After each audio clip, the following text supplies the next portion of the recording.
Hello everyone, welcome to my YouTube channel in SP civilian. तो मैं methods of population forecasting को आज discuss करने वाली हूँ इन्वायरमेंटल इंजीनियरिंग में। तो जो भी हमारे रॉ वाटर स्कीम के सोर्स और वेरियस कंपोनेंट्स को हम 1 या 2 साल के लिए डिज़ाइन नहीं करते हैं, we are designing for a considerable larger amount of time. So here we will see different methods of population forecasting, mathematical methods and geographical method. Mathematical methods की 4 मेथड होती हैं: arithmetic increase method, geometric increase method, incremental increase method and decreasing growth rate method. Graphical methods की further 3 methods हैं: simple graphical method, comparative graphical method and third last one is logistic curve method, जिसको अपन growth curve और S curve के नाम से भी जानते हैं. तो इसमें आज मैं पहली मेथड जो हमारी मैथमेटिकल की है अर्थमेटिक इंक्रीज मेथड, उसको आज मैं डिस्कस करने वाली हूँ और इसके 2-3 क्वेश्चंस देखेंगे अपन जो कि कंपटीशन में आते हैं और किस टाइप के क्वेश्चंस फ्रेम होते हैं. ओके, तो अर्थमेटिक इंक्रीज मेथड में, in arithmetic increase method we considered rate of growth of population is constant where dp by dt is constant. Okay, now an average increase in the population is considered to find the future population. This method is applicable to large, old, already developed and established cities like Mumbai. Now, formula, this is the formula for calculating of future population by arithmetic increase method. Pn is equal to p naught plus n into x bar, where Pn is the population after n decades, p naught is the last known population and n is the number of decades, where 10 year is equal to 1 decade, 20 year is equal to 2 decade, 30 year is equal to 3 decades. So n is the number of decades and x bar is average increase in population. Let's solve a numerical so that you will get a clear idea how to use this formula and how important it is to calculate it. Now we will be solving questions. Okay, तो first question is, now सबसे पहले अपन start करने से पहले जान लेते हैं forecasting का मतलब क्या होता है. Forecasting means predicting. There is might, like it might happen, rainfall might occur, it may be or it may not be. That means we are just predicting it. I don't know what will happen. Example like COVID-19 in 2020, population एकदम से कितनी ज़्यादा decrease हो गई, तो हम सिर्फ predict करते हैं इन मैथड से. ओके, तो अपन let's solve numericals. So question first, ये देखिए, ये पहला question. Population of 5 decades from 1930 to 1970 okay are given in table. Find out the population after 1 and 6 decades from the last known decades by using arithmetic increase method. Year and population, ये table आपको question में given रहेगी. 1930 की population दी हुई है, 1940, 50, 60, 70, 80 की दी हुई है. आपसे फर्स्ट मतलब 1970 तक की पॉपुलेशन दी हुई है, फर्स्ट मतलब 1980 और सिक्स मतलब 2030 की पॉपुलेशन पूछी है. अपन इसको सॉल्व करते हैं. मैंने ये टेबल बनाया, टेबल में 3 कॉलम बनाए, year, population and increase in population. Year मैंने एज इट इज़ इसको यहाँ पुट किया, पॉपुलेशन को मैंने वैल्यूज़ को पुट किया. अब मैं इसको सॉल्व करती हूँ. एंड थर्ड अपना कॉलम है इंक्रीज इन पॉपुलेशन. किसी भी चीज़ में इंक्रीज को निकालने के लिए हम इससे इसको माइनस करेंगे तो हमारा कितना इंक्रीज इन पॉपुलेशन है वो निकलेगा. तो ये मेरा P1 पॉपुलेशन है, this is P2 and this is P3 and this is 4 and this is P5. Okay, increase in population निकालना है, मतलब हमको x1 निकालना है. x1 होगा P2 minus P1. It means 28,000 minus 25,000 will be 3,000. इसी प्रकार से अपन x2 निकालेंगे तो x2 मेरा हो जाएगा P3 माइनस P2 जो कि हो जाएगा 6,000. Okay, 34,000 minus 28,000 will be 6,000. Now, x3 is P4 minus P3. 42,000 minus 34,000 will be 8,000. Now, x4 will be P5 minus P4. It means 47,000 minus 42,000. It will be 5,000. ये आ गया अपना increase in population. So x bar अपन निकालेंगे तो x bar x1 plus x2 plus x3 plus x4 by 1 2 3 4 4. तो ये अपना आ जाएगा x1 3,000 plus 6,000 plus 8,000 plus 5,000. It means 22,000 by 4 is equal to 5,500 per decades. ये अपन ने एक्स बार निकाल लिया. अब अपना फॉर्मूला है अर्थमेटिक इंक्रीज मेथड का, Pn is equal to P not plus n into x bar. This ये मैंने फॉर्मूला आपको बताया, ये फॉर्मूले से अब हम पॉपुलेशन निकालेंगे। तो मेरा पी एन कितना बोला है, 1980 की पॉपुलेशन निकालना है।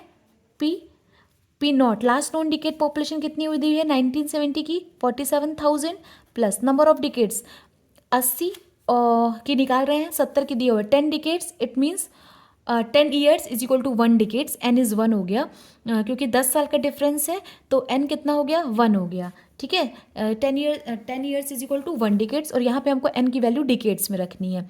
इनटू एक्स बार की वैल्यू कितनी आई है 5500, आंसर विल बी 52,500। इसके बाद अपन को निकालनी है पॉपुलेशन किस 2000, ये देखिए 2030 की, तो ये निकालनी है। हमने ये रखा, लास्ट नॉन डिकेट्स कितना दिया है 47,000, ये रखा, प्लस कितना डिकेट का डिफरेंस है तो 70, और पूछा है 2030 की, 1970 की पॉपुलेशन दी हुई है, तो हमारा कितने साल का डिफरेंस आया 60 years is equal to 60 years is equal to 6 decades, तो 6 into 5500, answer will be 80,000।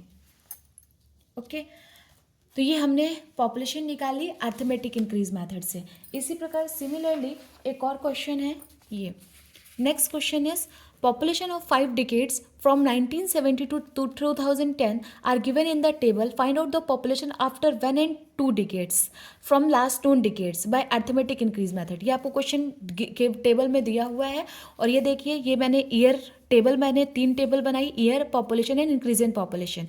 Year बनाया 70, 80, 19, 2000, 2010, आफ्टर 1 and 2 मतलब 2010 के बाद एक डिकेड और 2 डिकेड की पॉपुलेशन निकाली, मतलब 2020 और 2030 की पॉपुलेशन अपन को निकालनी है।